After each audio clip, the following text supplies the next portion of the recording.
Hi everybody, it's Joy here with ScoreNavigator, and today I have a special surprise for you guys.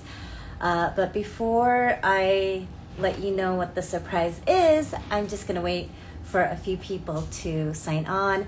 Hi there, Ginny Evangel. How are you doing today?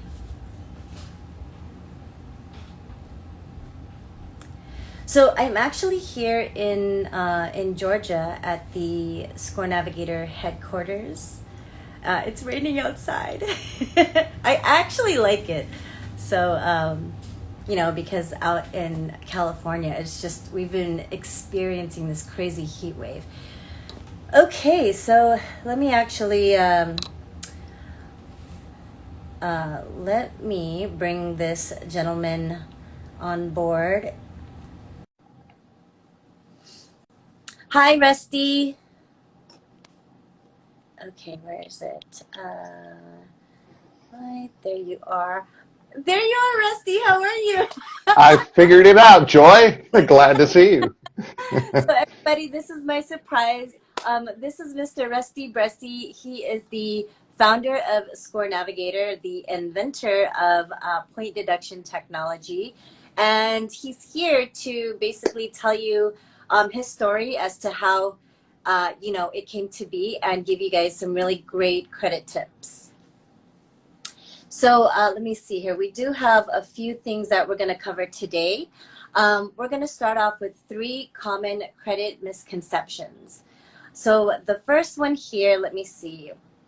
Okay, so the first one here I have is it's okay to use a few open credit cards while leaving the others alone. And if you could tell us why that's a big misconception in the credit world. Okay, that's a good question, Joy. So when you're dealing with credit cards, which is a revolving card, you're looking at bank cards, maybe a gas card, a store card.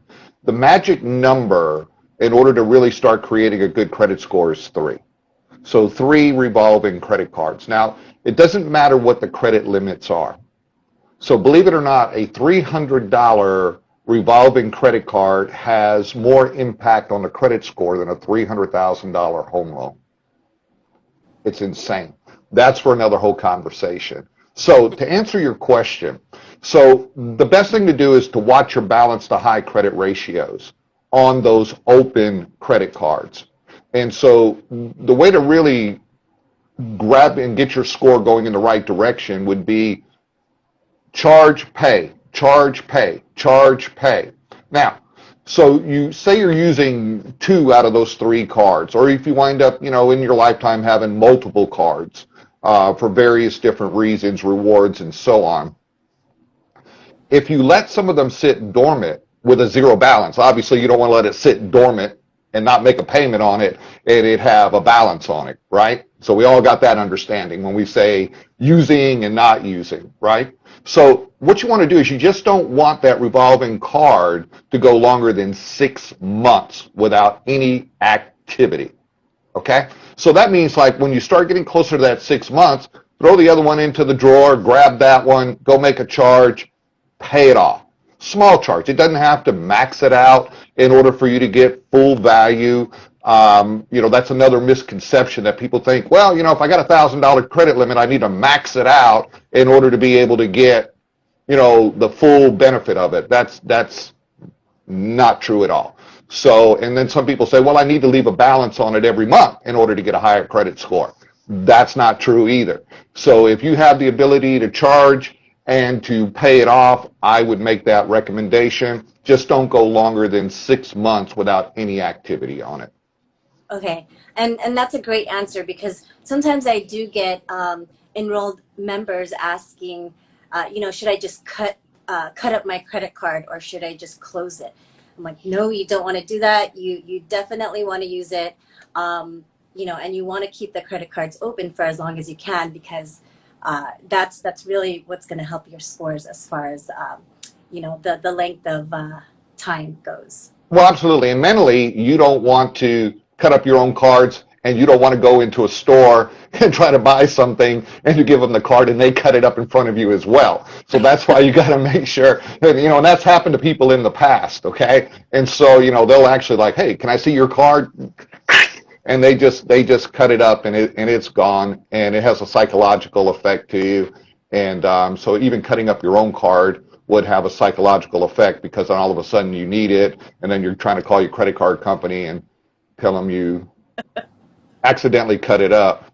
I ran over with my lawnmower or something. And so you want to make sure that, just you can put it away, pull it out when you need it. And really, that's all you really need to use your credit cards for anyways, Joy. You don't want to go and make it as a habit. But if you're getting credit cards that have reward points, and obviously, instead of using cash or or your debit card, use those cards and then just go online and pay it off.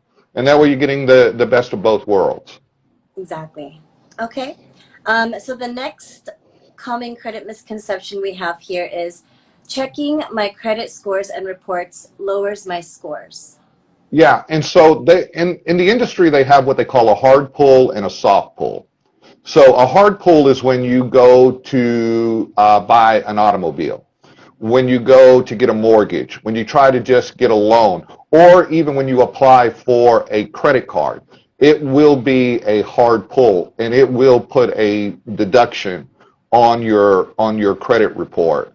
And then there's the misconception that says, well, if I go and I shop for a car and then they send it out to 30 places, I'm only going to get dinged one time. That's not true. If I go get a mortgage and they pull my credit on a hard pull and then they shop it to 4 other people, I'm only going to get dinged one time. That's not true. So what you want to do is you got to know before you go. You got to know what your credit score is and what's the best day to have your credit pulled, and make sure that is the automobile that you want. Make sure that is the home that you want. That these are the things that you want before you have anybody pull your credit for any reason. The reason why these companies want to pull your credit is they want to lock you down.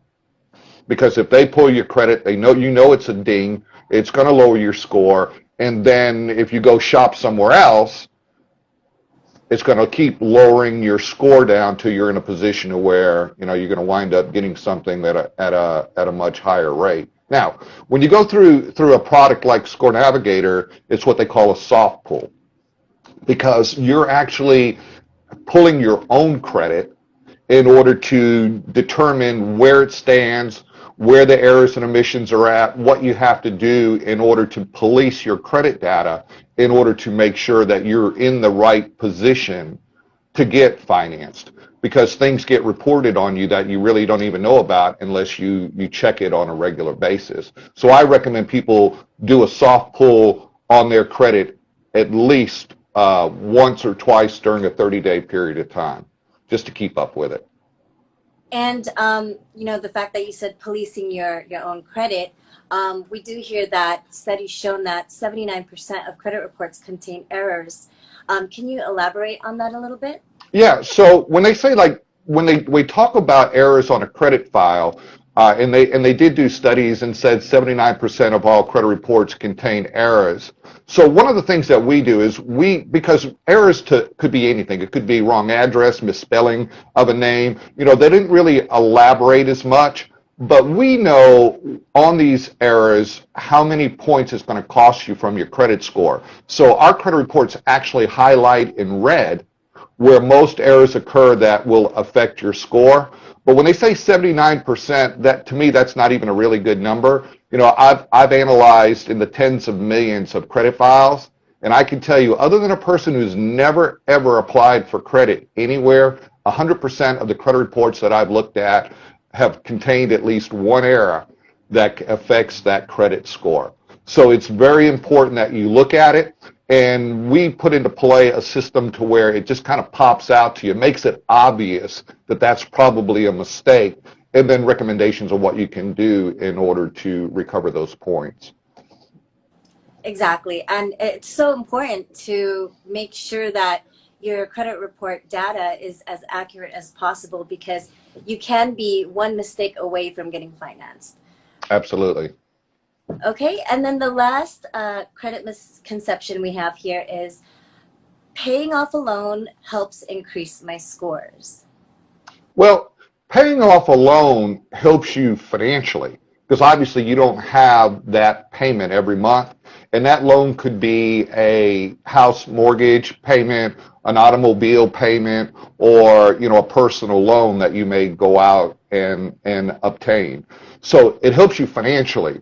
Score-wise, as long as you're making your payments on time, then you get value for it. But if you have excess money and you say, okay, well, I've got an extra $500 to work with, should I go ahead and pay off this installment loan where I still owe $500? Or is there a way to know where I can distribute that money on your open revolving credit? And so we built a money simulator that allows you to put that number in, click a button, and it will show you exactly where to distribute that money to those creditors, one or more, and how many points you'll recover by doing that. So focus on the revolving. Keep your balances low, and if you can get it ever down to a zero balance, then you're on your way. You're on your way. Okay, thank you for that. So the next question we have here, and let's see here, is why do credit scores matter? That's like a tricky question for me, Joy, okay? Because credit scores do matter, but they don't matter. And let me tell you why, okay? Because like even with FICO, there's like 54 different FICO scores, right? And everybody's seen that. If you've ever gone out and either got a free report, paid for a report, went and got a mortgage, went and got an auto, your credit card companies offer you a free score, you can go on and look at them, and you'll see that most of them don't even match. Same credit accounts, maybe the data's not exactly the same, but they're all working on different types of algorithms. And when you go in and you have a report that you look at and it gives you a really high score, well, then you really feel really good. And then you go down to buy something and they go, no, your score is like 80 points less than that. And you're like, what in the world? But because it said something good about us, naturally as human beings, we want to make sure, we still get that credit report because that one says something good about us, right? And so we're focusing on the score and we're not focusing on the credit data itself. And what the credit data is the list of accounts that are yours that are being reported to make sure they're being reported correctly. But then there's the ones that aren't yours because you have a similar name with a similar zip code, and then it gets mixed matched onto your credit, and you don't know about it until you actually go and have your credit pulled. And a lot of times that happens, Joe, when you go unexpectedly, you find out when you go try to buy a car. And they come on there and they say, yeah, well, here's a bunch of John Jacksons that are listed on your credit report, and you find out too late that they're not yours. And I can tell you with my experience of 40 years in the credit industry, it very rarely works in your favor that the John Jacksons that are on you, John Jackson, had outstanding credit, and you went in thinking you had a 600 score, but you had a 790 because of that dude. And that doesn't, it's usually the opposite of that. And that's why we still talk about policing your credit. So scores do matter when you want to get financed, but your credit data is the most important. Because if you make sure that your credit data for all three credit bureaus, Equifax, Experian, and TransUnion, are as up to date and as accurate as you can, and even if you try to get it to 90 to 95% accurate, then whoever pulls your credit, you'll have the highest score that you can get from whatever algorithm's being used for that particular product. Well said. And as far as having, mixed information, it happens with seniors and juniors. Like a junior will apply for, financing for a car, and then they'll see that they have tax liens when really their father has a tax lien. Yeah, and then sometimes the opposite goes, because then the senior goes to apply for credit, and then they realize that the card that they got for their junior didn't pay it. And then all of a sudden their credit starts to go down from there, and we get phone calls about that. It's like, man, I helped my daughter, I helped my son, I did this or that, and now my credit's shot and I didn't know about it. They didn't make their payments on time. I didn't make them on time for them because I wanted to teach them a lesson. I'm like, good lesson. Who learned that lesson? You did. So yeah, so we see a lot of that. It goes back and forth. Best thing to do is get your children to have their own credit, and you keep your own credit, and just teach them how to manage it. Okay. So the next question here is good versus bad uses of a credit card. Well, that's a pretty easy one, okay? A good example is charge something and pay it off. Bad is, let me grab my friends, let's just go out and let's just go have a good time. And I speak of that from personal experience. My first experience with a credit card was in 1976. And I had a card, I want to say it was a $300 or $500 credit line. My mom, old school back in those days, they didn't have credit scores. They were like, just go apply everywhere and somebody will give you a credit card, right? So somebody did. And so back in those days, you didn't go in and have a machine that tells what your credit limit is when you go to charge. So I took all of my buddies and we all went to Buckhead, and I probably spent $2,000 or $3,000 that weekend eating, partying, doing stuff that an 18-year-old could do back then. And then the bill came in. And then next thing I know, the kind of decent car I was driving turned into what I call a BMI, my barely making it car. Because my parents said, now you got to get like 2 jobs while you're going to college, and you got to pay this debt off.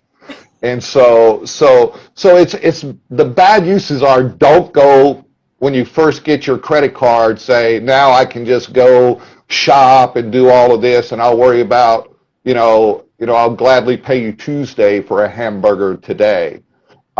Use it smart. Use it that's going to do something that'll benefit you because of the activity for your credit scoring. Mm-hmm. But that way it's easy. Everything's gone to plastic. So you go in, you make your charge. Now you can go online. You can set up an account where you can do an automatic draft where it just comes out, so that way you never miss at least the minimum payment on it.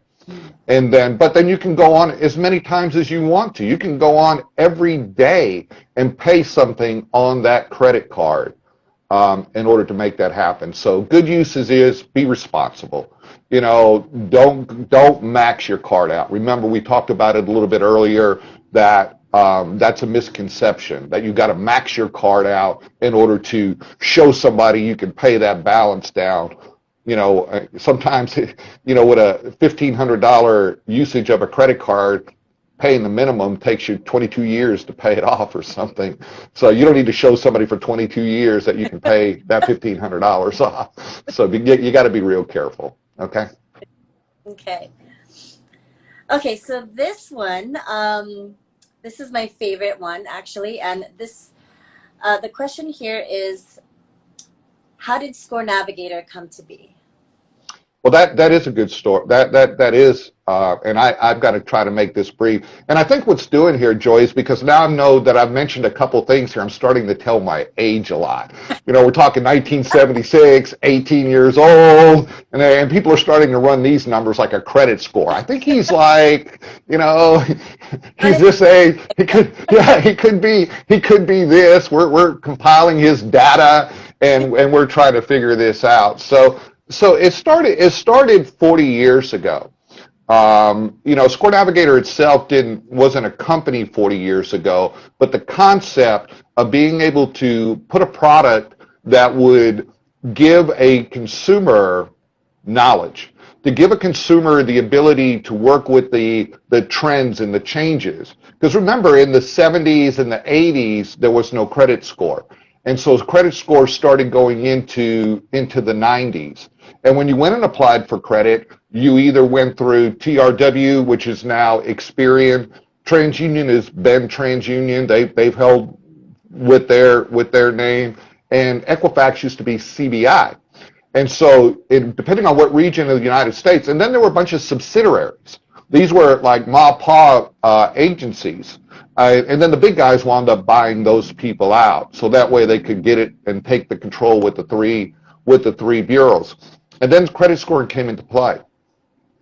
And because credit scoring came into play, they were trying to figure out the different formulas. You know, where was going to be the weight.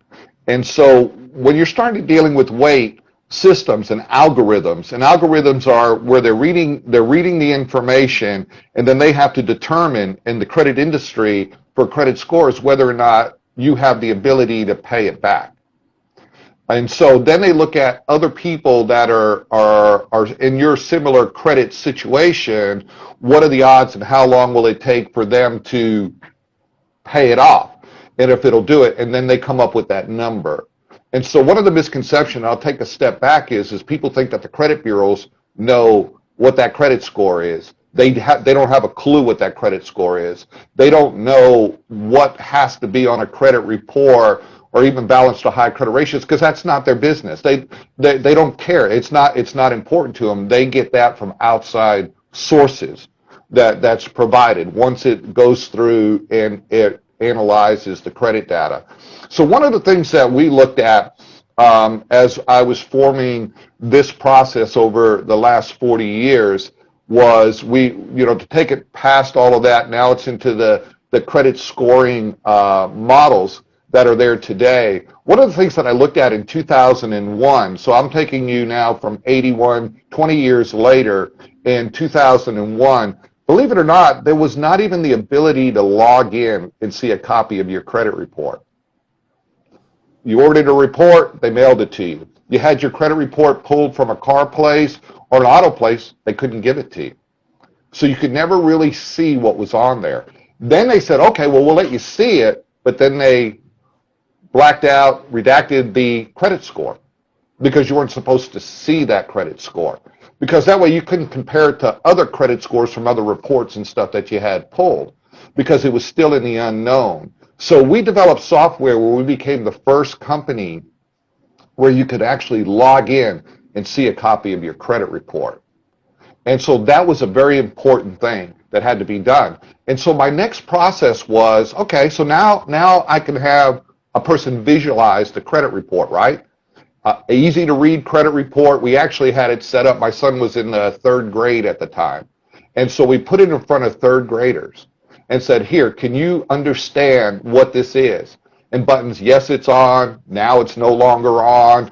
Can you understand how this meets? So we did the third grade litmus test. And, now he's grown and stuff because it's been many years since then. And so all that worked. But one of the things, because I'm an analytical person, was I still wanted to know why these credit scores were what they are, why they are, and nobody could give me any kind of explanation. Even though the credit bureaus were kind enough over the years to invite me into the facility so I could see their technology and the things that were going on, there was really nobody could give me an answer. And then when you got a hold of the Fair Isaac group, FICO, they're like, it's on a need-to-know basis, and nobody knows, so nobody needs to know. And so there was never anybody that could really do anything. So I developed software where we could read those credit files, and then we could see where the similarities were, and then to do an estimate of the scores. So we were really lucky through 2003, 2006 to analyze over 1 million credit files from some of the top lenders across the United States that participated, because then we were able to give them free information on what their potential borrower could do in order to be able to get financing in the shortest period of time. And so during that period of time, instead of me trying to reinvent a credit score, we developed software we call point deduction technology. And so PDT. And so what that does is when a person goes in and they get a report through ScoreNavigator, it analyzes the credit data and then it assigns a number from 0 to 100 plus on each one of the credit trade lines. And so that way it tells you this one's 0, this one's 20, this one's 40, this one's 30.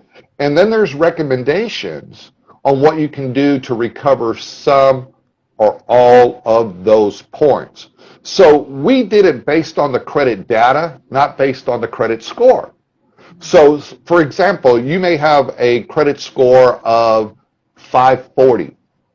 And you would think from 540 to 850, because credit scores run from 300 to 850, that there would be a lot more points that would be available, right? Because it's a 540 score, and what is that, 310 points. But sometimes that 540, the most amount of points you can get are 30 or 40. And a lot of that reason is just because you don't have any open, positive, revolving credit. So once you start getting that and you start doing the usage and stuff on that correctly, then your score over time will start to climb versus a person who has a 720 score who may have 80 points in deductions. And the reason why is because the credit they have, they're pretty well maxed out on their credit cards. And so those balance to high credit ratios. So we have a saying that positive credit or lack of positive credit has as much or more impact on a credit score than negative credit. And people go, what? Are you out of your mind? I've got to focus on this $30 collection, not the fact that I owe $1,500 on a $1,500 credit card because somebody said if I max my card out, I'll get more points. Do you understand, Joy? And so that is how the history started. So then, because we started dealing with a lot of finance companies, when I say finance companies, mortgage companies, and then the public themselves on interviews and studies, we started looking at that we needed to put something else in there besides just credit reports with point deductions. We needed to build a plan for them over this history. And so we went in and we built a financial section. And people are saying, well, what does that got to do with credit? Well, it has a lot to do with everything with credit, because you've got to be able to manage your money properly in order to be able to utilize that when you're working with your credit. And so, well, yeah, it goes hand in hand. And so we have a very extensive section that deals with how to budget, your financial analysis, calculators, things that you can utilize to help you pay down those balances over a period of time, how to use your finances to your advantage versus being dictated on how much money you have because of your mismanagement of your credit. So get your finances and stuff straight first. And so there's a whole section that's set up for that. So we built that and put it into place. And then people were like, I'm out shopping and I need to find out about how can I maximize my score. And so we built what we call a target score simulator. And so the target score simulator is really cool because, you can go in, and if you're at a 640 score and your lender says, I got to get you at a 720, you can pop 720 in, click a button, and just immediately it will tell you exactly what needs to be done by what day, how much you need to pay towards those creditors in order to achieve that score. But then we added another feature to it. We actually tell you the best day to have that lender pull your credit where your score will be the highest. And so that was a very important simulator, but then we took it one step further because we've already determined, right, that 79% by studies, that there are errors and omissions that are on your credit report. I'm telling you right here today, it's 100%. And so we built some things in order to overcome that, but we built the manual simulator. So what the manual simulator does, it lets you interact where you can actually put the real high credit in there. You can put the real balance in there. You can see, well, if I pay 200 on this one, 300 on this one, 100 on this one, click a button and it'll tell you how many points you'll recover from that manual simulator. But what it also do, it will show you if you do something wrong. It's sort of like, well, I know that lake, they say it has alligators, but I'm still going to stick my toe in there just to see what the water feels like. And so sometimes we do that with our credit. We go, well, let me just see what happens if I don't pay that. Or let me see what happens if I pay something that's old that has no point deduction, because you're looking at credit reports that don't show it where ours do. And then it says, oh, wait a minute, if you do this, you may lose. I've seen people lose up to 30 points by paying off a couple of old collection accounts. And so we built a system that shows you that. But then, just when you thought that was enough, we then went in and said, well, how do we make this a little bit easier for the consumer to, our members to be able to understand how to process with their money on their credit. So our credit reports tell you for your credit accounts the best day to pay. Now, of course, people are thinking, well, Rusty, that's pretty easy. I got a due date, and if I pay it after the due date, I'm going to get dinged, and I may lose 30 or 40 points, even though they don't know about the points, but that's just common sense, right? But so, for example, if you have a credit card payment that's the due date is the 28th of the month, and you pay it on the 26th, you're like, man, that's cool, 2 days early. You probably pick up a point or two for that. But what if they report on the 17th of the month? So do you wait to the 17th of the next month for that balance to high credit ratio to change? And then you watch your score go up? And then you go, oh, I just won't charge from now till then. That ain't going to happen. And so we actually tell you the perimeters of the days that you should pay on that credit card by that report date. And that's really important, especially the ones that are out there that do pay that credit card off every month. If you pay it off by the report date that we give you, you will always have a zero balance, because we're also going to tell you the best day to charge again. So even if you max it out, it will never show on your credit report that you're maxed out. It'll show a zero balance if you pay it when we tell you to pay it. And so all that's doing is letting you work the algorithms to your favor, because you're not getting credit, which you should, the day you pay for it. If you charge and they report it and you pay, it should work that way, but it doesn't. So we wanted to make sure that consumers had that ability to take complete control of what's going on with their credit. So just a synopsis, we started 40 years ago with an idea with credit laws on how to teach people then how to police their credit data, because back then it wasn't as high tech and computerized as it is today. They actually worked on index cards, and they would have Rusty, JCPenney's account, payments that way, and then they had to put it all into computers. And now the credit bureaus are managing billions of pieces of credit data that's being sent to them from these creditors, and we think the creditors are our friends. The creditors are there to make money, and then they point all their fingers to the credit bureaus, and it's not the credit bureaus. They're getting the data, and they're only reporting what gets sent over to them. That's it. So it's your job to let the credit bureau know this isn't right. Provide them with proof that your high credits aren't right. It's just easy. It's on a statement, and they will make those corrections for you free of charge. Amazing. I always tell my enrolled members that point deduction information is the missing link. It is. And in the beginning, people say, well, how come it's not, how come a lot of people don't know about it, Joy? Because it was something, when you build a system that identifies the fallacies, when you build a system that we have that shows in comparisons, so here's a person in this score range, and this is the data they have. Now here's your data. So why is your score this when it actually matches up with data that's 40 points higher than you are?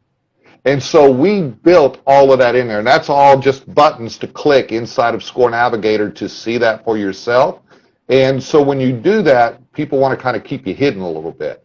And so they want to say, like, look, we don't really need to have that kind of stuff out there. But believe it or not, over the last 2 to 3 years, the credit bureaus started seeing that we're actually doing something as a favor for them, because they don't understand the credit scores, because they don't have to. That's not their business. They just provide it because people want it.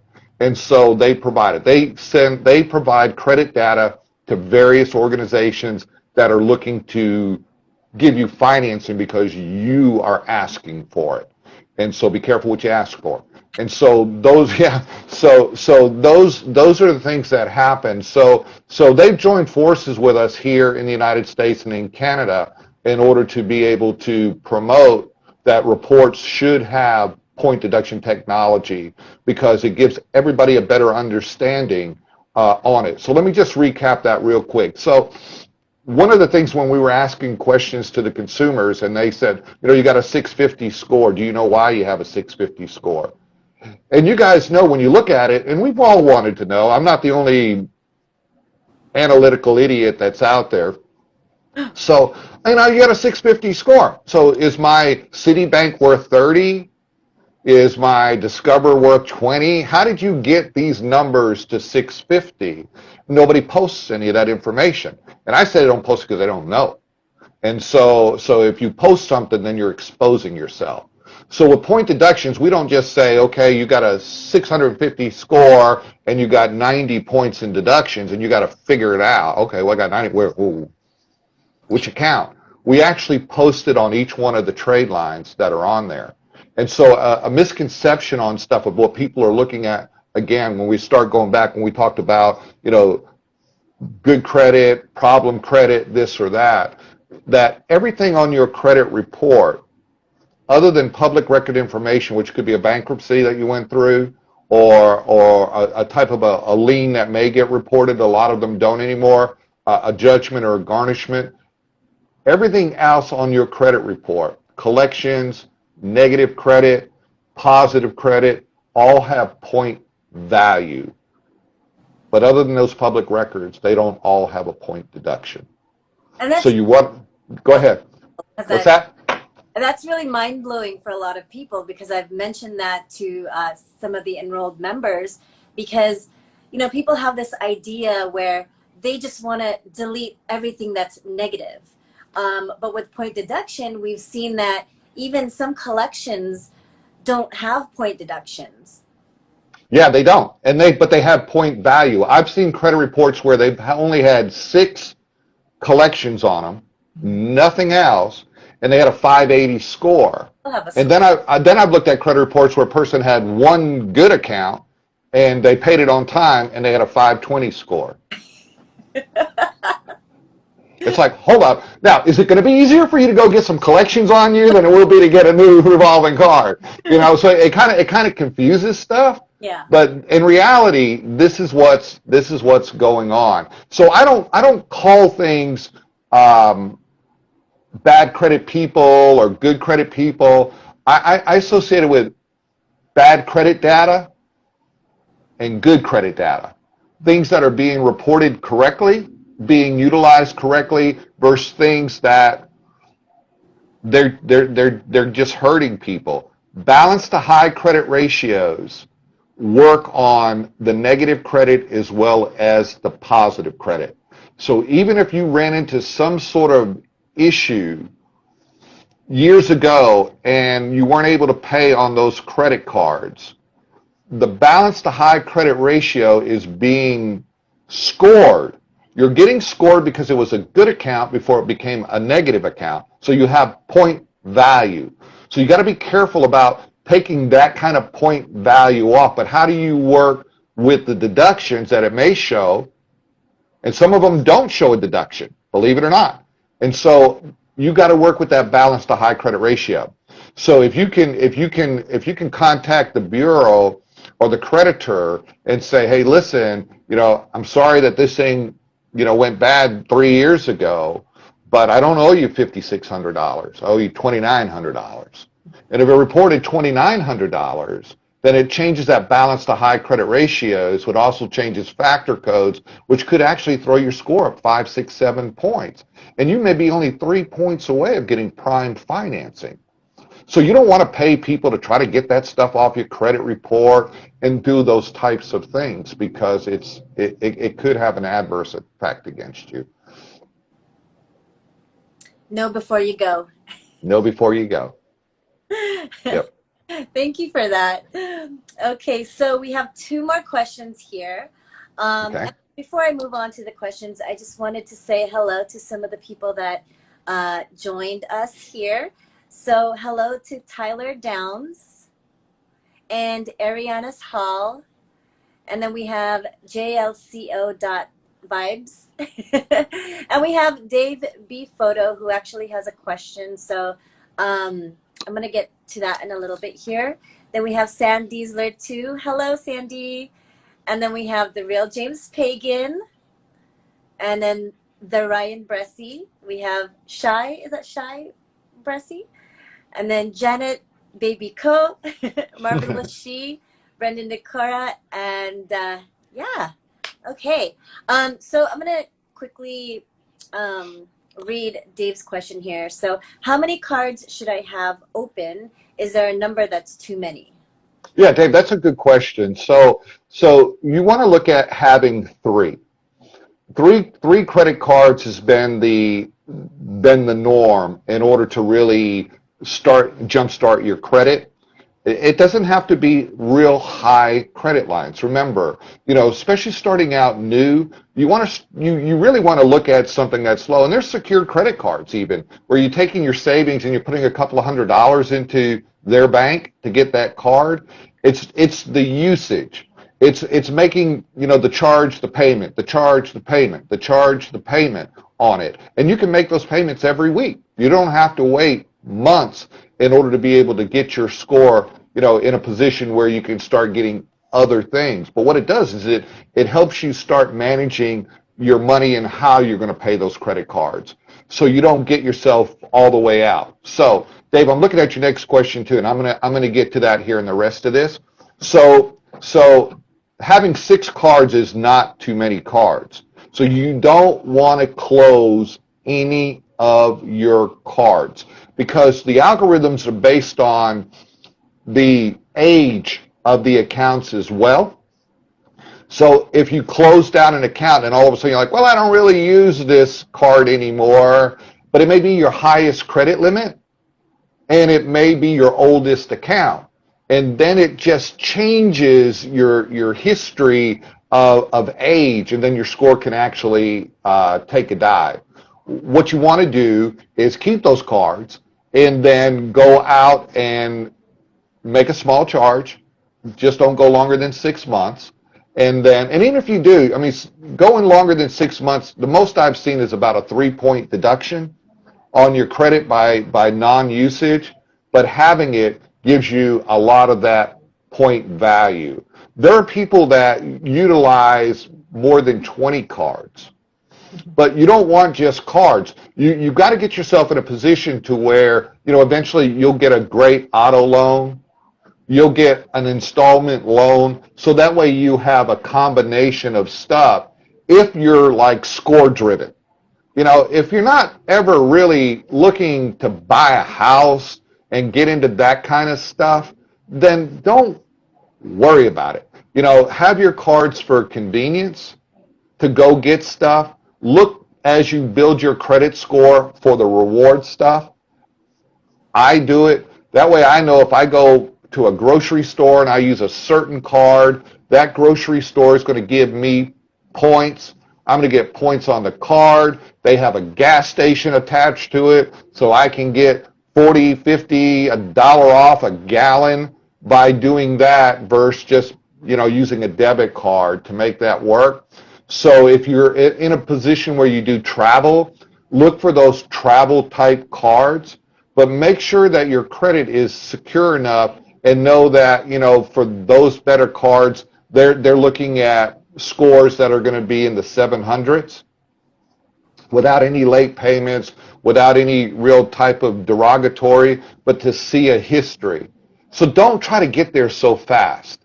Just take your time, kind of get used to it. It's sort of like, when we were born, we had to crawl first. Except for Joy. Joy, I was told she came out running. She was like, she had a backpack on, skis, the whole 9 yards, jumping out of planes when she was 3, or maybe thrown out. Who knows? But, you just got to you got to take your time. And people ask me, from my first lesson in 1976 to today, I've had to carefully manage everything that I'm doing, because obviously for somebody who builds software for credit, I've got to make sure that I have a good credit score, that I practice what I preach, what people need to do. But I don't focus on the scores at all. I just want to make sure with my creditors that I'm doing the right thing, I'm paying it on time, they've extended credit to me, and I'm obligated to pay them, and I don't care about applying for credit anywhere. So your 6 cards are good. So you're good. Don't close any of them, Dave. Keep them open. Use them responsibly. I think he might just be a little scared of having that much access to credit. You got to be careful with that too. So put them away, and then and just, unless you need it, and then you may need it. You may say, okay, well, look, I need to get out and I need new tires, and so I have that availability. How do I make that work for me? And then how do I make it where I can pay that off in the shortest period of time, so that tire sale that you got, doesn't wind up being 3 times the amount of a tire, because you're paying, 28.4% interest on that charge. So you got to be real careful. Okay. Okay, so let's go to the second to the last question here. We have, how does life improve with a good score? With good scores? Yeah, well, that's a good question too. So I appreciate it. Again, it's not so much the score; it's dealing with your credit. The number one problem in today's society, Joy, is credit and finance. It causes more problems. It used to be, well, it's like the number one for divorce. And people splitting up. It used to be infidelity, adultery. And now it's like, I'm going to go to the grocery store, get some fruit and vegetables, and I'm going to have 2 affairs. Mm-hmm. They've kind of minimized it. So credit and finance has become the number one reason for divorce, which then people with kids, it separates it. Your social life changes. And it leads all the way to alcoholism and drug addiction. Then it leads to teen suicide. Kids are being bullied because they're no longer in this area. They've hit here. Parents have split up financially. Everybody's going at each other, trying to get the last of what they can get from each other. They're maxing their credit and stuff out, even worse of what they're doing. And it just causes depression and stress. And so scores sometimes measure where we are in our life to some people. They go, if I have a good score, then I can kind of fit in and I can feel better about myself.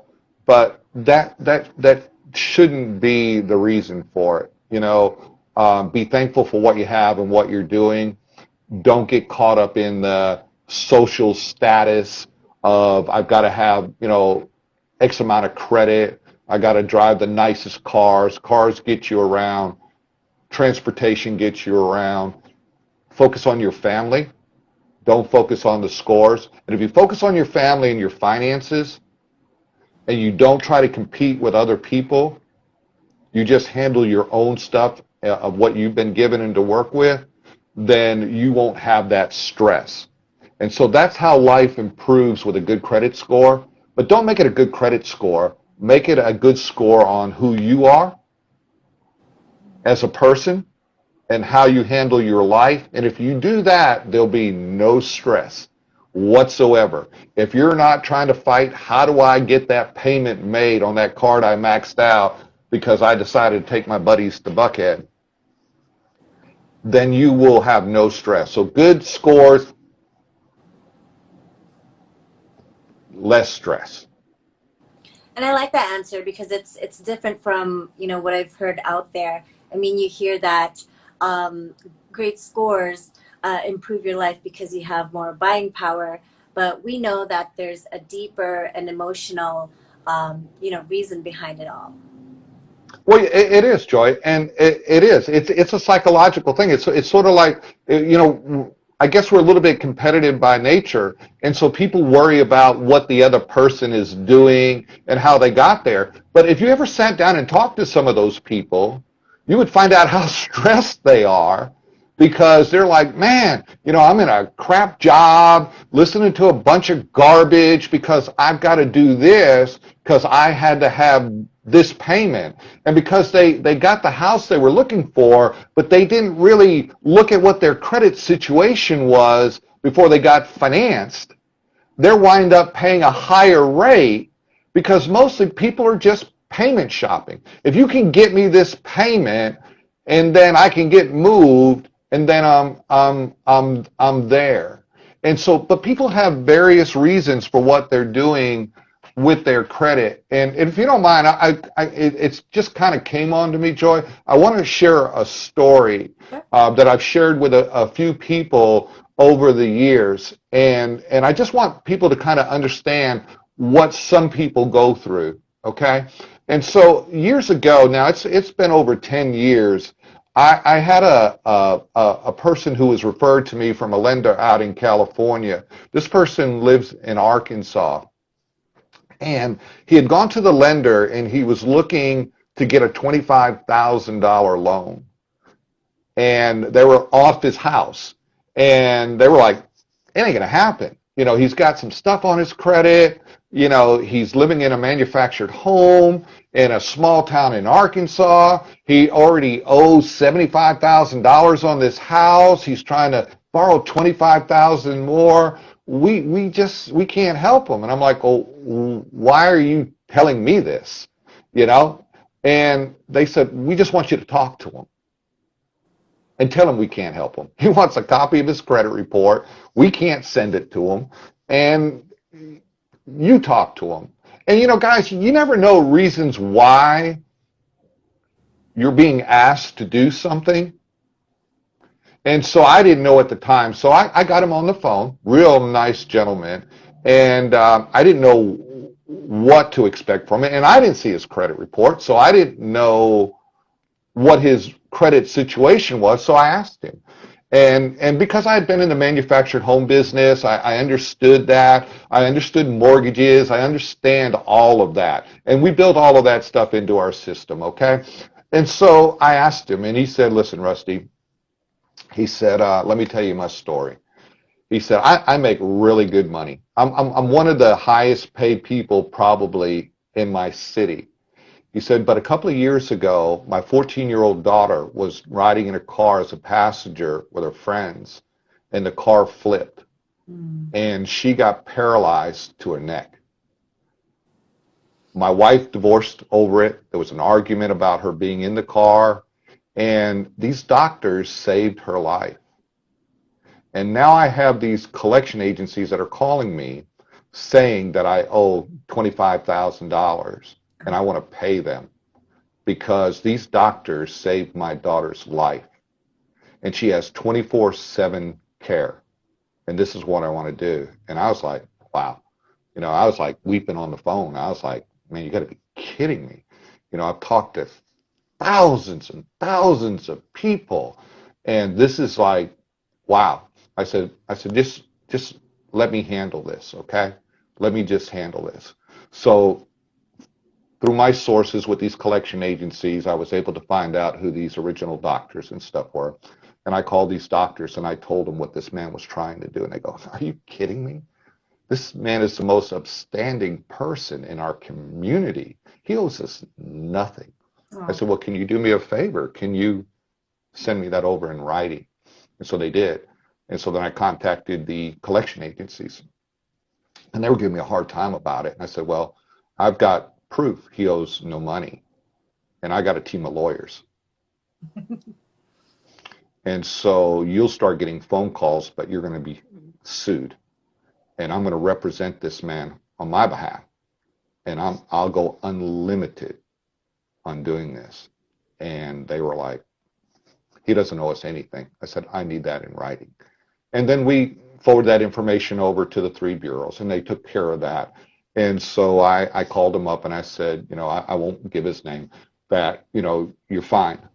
Believe it or not, you had paid all of your medical stuff. The doctor said so. I have these letters. I'm going to mail them to you. I'll forward them to you so you have them for your file, that you know that you don't owe anybody any money and you need to get on with your life and take care of your daughter. And he said, what do I owe you? He wanted to pay me. And I was like, you don't need to pay me anything, but I will tell you your story. Wow. And so I just want you guys that are out there listening to know that we all go through life's changes, things that are unavoidable. There are things that are avoidable, and that's what we want to try to teach you inside of ScoreNavigator. You can avoid certain situations, but the unavoidable situations could be addressed as well. And so we have a whole section in there on credit advice in those situations. If you start to get in those situations, these are some of the remedies you can do.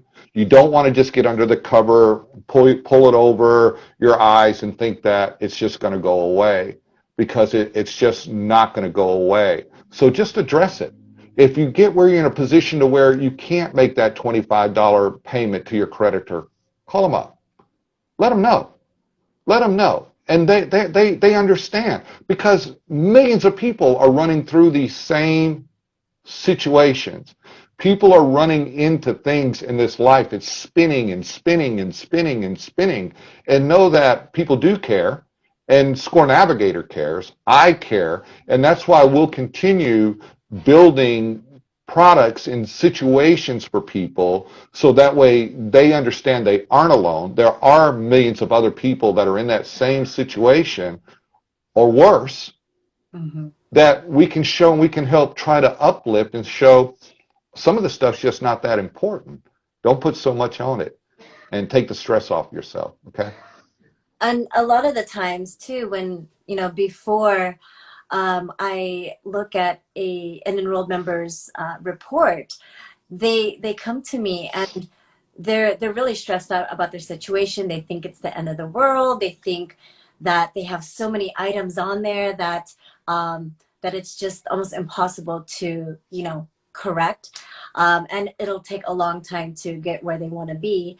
And then we look at the report together and I educate them on how it all works, and they're really surprised at the information, and that they can do this within a couple months or so. Yeah, there's instant stuff, but sometimes it's the longevity. And so you got to go into it with an open mind. And you got to go into it because you're changing some of the habits of things that you were used to doing. And unfortunately, there's been no real education on it. You just go online and then you Google something and it tells you your balances need to be here, and then the next guy puts it on there and he's selling a book and he's making piles of money, and you're like, and then they just expect you to give up. They just want you to quit because it's not working for you. And so if you follow through and you have something that can work with you and encourage you, and then you can see the changes, and then you can see the changes that, maybe your score is going to go down this month.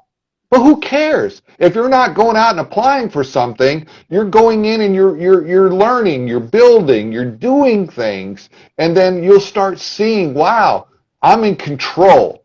And that's the goal, to get you in control. Navigate your score. Don't have somebody else do it. You navigate it. You're in the driver's seat. But you got to have a map. You got to have something that's going to get you from here to there. It's funny, they have all these GPS things to get you for cross town, for crying out loud, which, by the way, is good for me because I can get lost in a parking lot.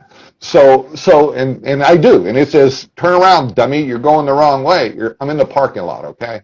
And so we have ways to steer you back on course, because we want you to be in that driver's seat. We don't want to be in that driver's seat.